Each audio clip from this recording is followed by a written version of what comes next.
ఢిల్లీ ఫలితాలపై కేంద్ర మంత్రి బండి సంజయ్ స్పందించారు. ఢిల్లీ ప్రజలు చీపురుతో ఆప్ను ఊడ్చేశారన్నారు. కుంభకోణాలు, జైలు పార్టీలు ప్రజలు వద్దనుకున్నారని తెలిపారు. ఢిల్లీలో కాషాయ జెండా ఎగురుతుందని ముందే ఊహించామన్నారు. ప్రజాస్వామ్య పాలనను ఢిల్లీ ప్రజలు కోరుకున్నారన్నారు. తెలంగాణలో కూడా అధికారంలోకి వస్తామని బండి సంజయ్ ధీమా వ్యక్తం చేశారు.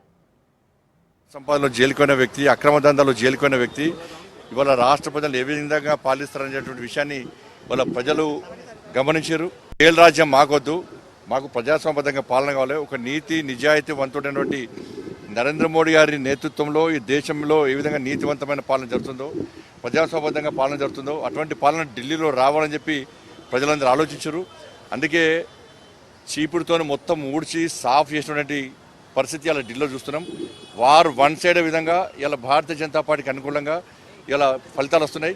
తప్పకుండా నరేంద్ర మోడీ గారి నాయకత్వంలో, జేపీ నడ్డా గారి ఆధ్వర్యంలో, అమిత్ షా గారి యొక్క సూచనల మేరకు దేశవ్యాప్తంగా అన్ని రాష్ట్రాల్లో అతి త్వరలో భారతీయ జనతా పార్టీ ప్రభుత్వాలు ఏర్పడబోతున్నాయి.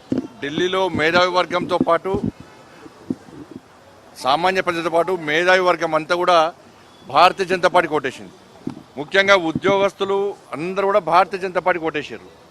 కాబట్టి ఢిల్లీ మాదే, నెక్స్ట్ జరిగేటువంటి ఎమ్మెల్సీ ఎన్నికలు కూడా మాయే. ఇక్కడ కూడా మేధావి వర్గానికి అప్పీల్ చేస్తా ఉన్నా, ఉపాధ్యాయులకు అప్పీల్ చేస్తా ఉన్నా, నిరుద్యోగ యువతకు అప్పీల్ చేస్తా ఉన్నా. ఎమ్మెల్సీలో ప్రశ్నించేది భారతీయ జనతా పార్టీ. అధికార పార్టీకి ఓటేస్తే ప్రశ్నిస్తే సస్పెండ్ చేస్తారు పార్టీలోకి వెళ్ళి. ఇలా ప్రశ్నించేది భారతీయ జనతా పార్టీ. కాబట్టి ప్రశ్నించేటువంటి భారతీయ జనతా పార్టీకి, పోరాటం చేసే భారతీయ జనతా పార్టీకి, మీకోసం ఉద్యమించే భారతీయ జనతా పార్టీ అభ్యర్థులైనటువంటి ఎమ్మెల్సీలో, ఈ 3 ఎమ్మెల్సీలో భారతీయ జనతా పార్టీ గెలిపించండి.